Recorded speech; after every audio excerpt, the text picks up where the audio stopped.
बाबा, Yusuf uncle ने बताया कि आप यहाँ हैं। खुश आमदीद बेटा। अस्सलाम वालेकुम ताया। वालेकुम अस्सलाम बेटा।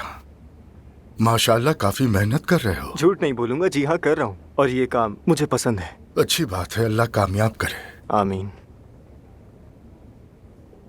कोई टेंशन की बात है क्या?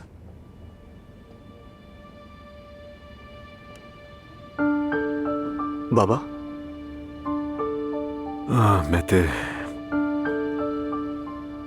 मैंने और ज़ैनब ने तलाक लेने का फैसला किया है। क्या? लेकिन क्यों? बदकिस्मती से।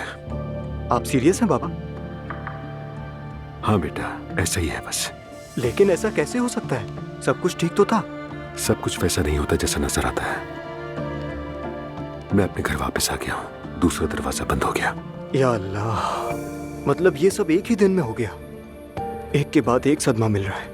मैं भी सुनकर हैरान हुआ हूँ, लेकिन फैसला कर चुके हैं ये। मैं आपको अकेला नहीं छोड़ूंगा, मैं भी आऊंगा। जैसे तुम चाहो।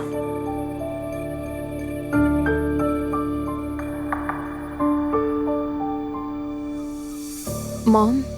जी बेटा।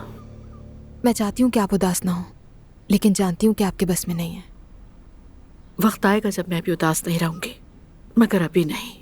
आप दोनों मेरे लिए एक परफेक्ट कपल थे। मेरा तो मोहब्बत से दिन ब दिन यकीन ही उठता जा रहा है मॉम। ऐसा मत सोचो।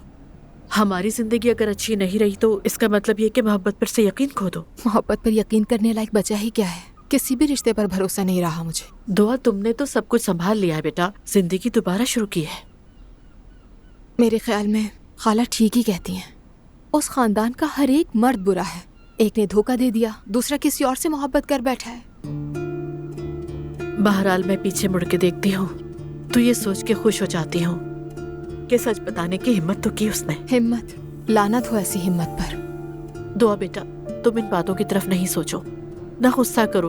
तुम अपनी बच्ची को फीड करवा रही हो, तुम्हारे लिए गुस्सा करना और सोचना बिल्कुल भी अच्छा नहीं है। कैसे ना सोचूं ये सब मैं? जब आप खुश होती हैं तो मुझे सुकून मिलता है मॉम। जिंदगी में हमेशा तितलियां, परिंदे और धनक नहीं होती, कभी तूफानी बारिश भी हो जाती है। यही जिंदगी है। बस करते हैं। हाँ दुआ। बात सुने, ये मुझे यकीन दिलाएं कि आप बिल्कुल ठीक है। मैं मजाक नहीं कर रही हूँ। हो जाऊंगी ठीक, मगर तुमसे झूठ नहीं बोलूंगी। फिलहाल अच्छा महसूस नहीं कर रही हूँ मैं।